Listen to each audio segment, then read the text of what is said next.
जा रहा है। ये टकराव हमेशा होता रहेगा क्योंकि ये हक व बातिल का मारिका है और नूर व जुल्मत का मारिका है, तौहीद व शिर्क का मारिका है जो ता क़यामत तक जारी रहेगा।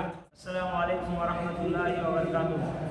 हामिदा व नसल्ली अला रसूलिहिल करीम, अम्मा बाद, फ़अऊज़ु बिल्लाहि मिनश शैतानिर रजीम, बिस्मिल्लाहिर रहमानिर रहीम। कुल हुवल्लाहु अहद, अल्लाहुस समद, लम यलिद व लम यूलद व लम यकुल लहू कुफुवन अहद। सदर मुहतरम, उस्ताद करीम और मेरे सामने बैठे हुए अजीज़ दोस्तों, आज मैं आप लोगों के सामने इस टॉपिक को लेकर गुफ्तगू करना चाहता हूँ, वह है मुसलमान और आज़ादी। फ़िरौन बने जो फिरते हैं ढाते हैं सितम कमज़ोरों पर, फ़िरौन बने जो फिरते हैं ढाते हैं सितम कमज़ोरों पर, उन शरकस जाबिर लोगों को कदमों में झुका कर दम लेंगे। मोहतरम सामईन, यूँ तो बातिल फ़िरका परस्तों की तरफ से बराबर तूफ़ान आता रहा, फितना व फसाद का सैलाब आता रहा, मगर हक परस्तों की जाबाज कौम ने इन बातिल ताकतों का रुख हमेशा के लिए दुश्मनों की तरफ मोड़ दिया।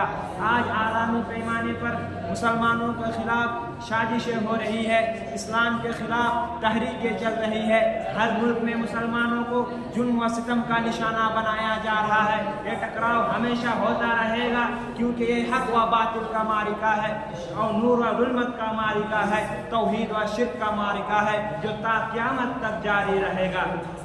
हम इस कौमी यादगार के दिन जबकि हिंदुस्तान के गोशे गोशे और खित्ते खित्ते में मुख्तलिफ तंजीमों, इदारों, स्कूलों, कॉलेजों में गैर मामूली और धूमधाम से आज़ादी का जो जश्न मनाया जा रहा है और गुलाम हिंदुस्तान के दास्तान और आज़ाद हिंदुस्तान के दास्तान और कहानी सुनाई जा रही है, मुजाहिदीन आज़ादी को इरादे अकीदत पेश किया जा रहा है। दोस्तों, ऐसे वक्त में हमें भी जब हमारे असलाफ की कुर्बानियाँ याद आता है तो हाथ दुआए मग़फ़िरत के लिए खुद ब खुद उठ जाते हैं और दूसरी तरफ हिंदुस्तान के मुसलमानों पर जो जुल्म व सितम की रुदात अब जो चल रही है, जब इसका तज़किरा सामने आता है तो खून के आंसू निकल पड़ता है और दिल से एक ऐसी आह निकालते हैं कि अगर हमारे असलाफ व अकाबिर को इसका तसव्वुर हुई होता तो खुदा की कसम इस मुल्क को अंग्रेज़ों की गुलामी से छुड़ाने और इस हिंदुस्तान को आज़ाद करने के लिए इतनी बड़ी कुर्बानियाँ ना देते। अगर उन्हें मालूम होता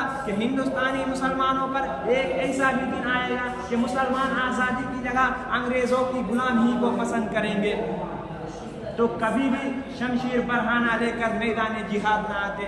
दोस्तों, जिन मुसलमानों ने हिंदुस्तान की आज़ादी के लिए अपने लहू से मादर वतन का प्यास बुझाई, मादर वतन का प्यास बुझाई, फांसी के फंदों पर आज़ादी का नारा बुलंद किया, जिन मुसलमानों ने हिंदुस्तान में इत्तेहाद और इत्तेफाक का चमन लगाया, हिंदू मुस्लिम एकता का चिराग रोशन किया, आज उन्हें गद्दार कहा जा रहा है, आज उन्हें देश का दुश्मन बताया जा रहा है। अरे उन्हें क्या मालूम, जिस हिंदुस्तान के आज़ादी के लिए बालाकोट के पहाड़ी में सैयद अहमद शहीद और शाह इस्माइल शहीद ने अपनी जान दी है।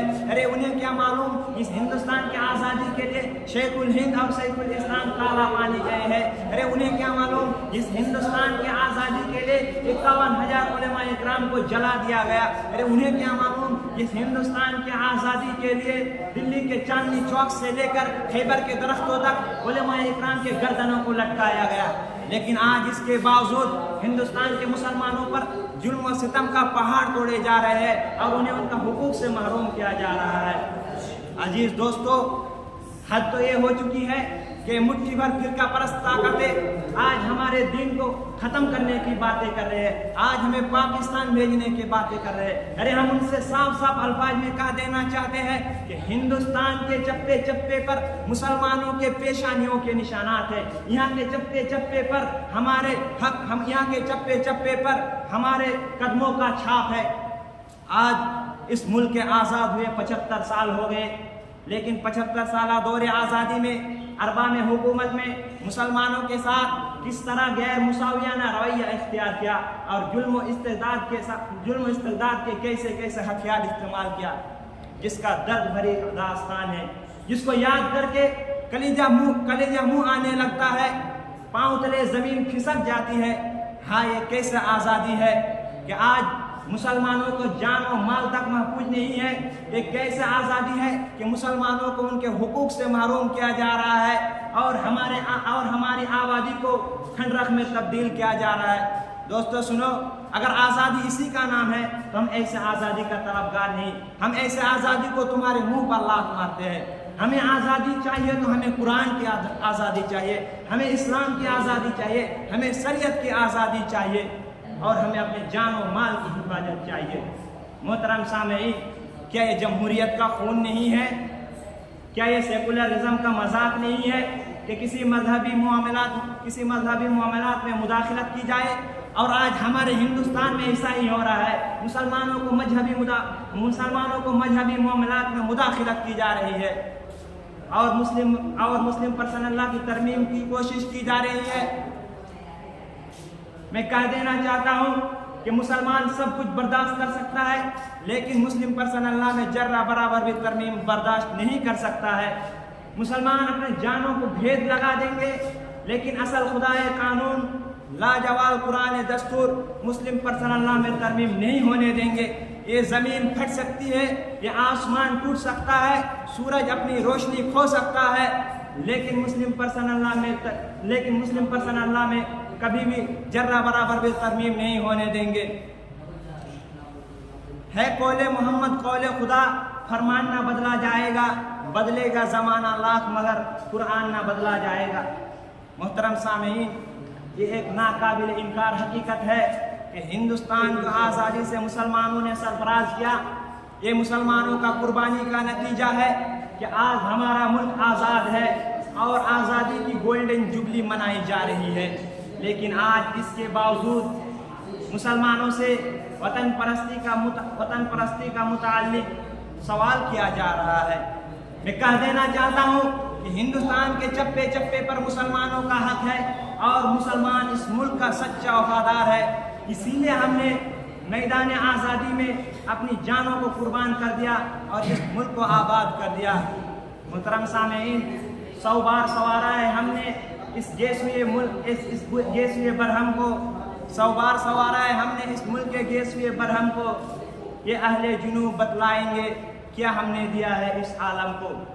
محترم سامعین، ہمارے ملک جی ہندوستان جمہوریت کا پاسوان، جسے ہم بے حد محبت کرتے ہیں، پیار کرتے ہیں۔ کیوں محبت کرتے ہیں؟ کیونکہ ملک سے محبت کرنا ہمارا ایمان ہے، اور ملک سے محبت کرنے کے لیے ملک سے محبت کرنے کی سرٹیفکیٹ کے لیے کسی ہمیں کھڑے ہو کر پیشاب کرنے والے کی ضرورت نہیں۔ ملک سے محبت کرنے کا طریقہ ہمیں قرآن سکھایا ہے، نابیلوں سے سیکھنے کی ضرورت نہیں۔ محترم سامعین، آج مسلمانوں کے خلاف ہر شعبے میں سازشیں کر رہے ہیں، مسلمانوں کے خلاف ہر شعبے میں سازشیں رچی جا رہی ہیں، اور ہندوستان کو قبرستان بنانے کی کوشش میں لگے رہے ہیں۔ میں کہہ دینا چاہتا ہوں کہ جب تک ایک کلمہ پڑھنے والا اس دھرتی پر رہے گا، خدا کی قسم ہندوستان کی آبرو سے کوئی ماں کا لال کھیل نہیں سکتا ہے۔ یہ ہماری ایمانی پاور ہے۔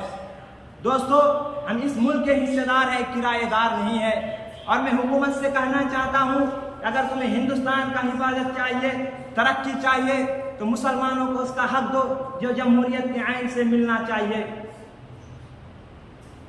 تبھی جا کر ہندوستان ترقی کر سکتا ہے اور آباد ہو سکتا ہے۔ آخر میں اس شعر کے ساتھ اپنی تقریر کو ختم کرنا چاہتا ہوں۔ تجھے مبارک ہو حکمرانی، تجھے مبارک ہو حکمرانی، مخالفت بھی نہ ہم کریں گے، اگر شریعت پر ہاتھ ڈالا نہ تم رہو گے نہ ہم رہیں گے۔ آخر میں اللہ رب العالمین سے دعا ہے، بار الہ ہم تمام مسلمانوں کو امن و سکون کے ساتھ ملک میں رہنے کی توفیق عطا فرما۔ آمین۔ تقبل یا رب العالمین۔ السلام علیکم۔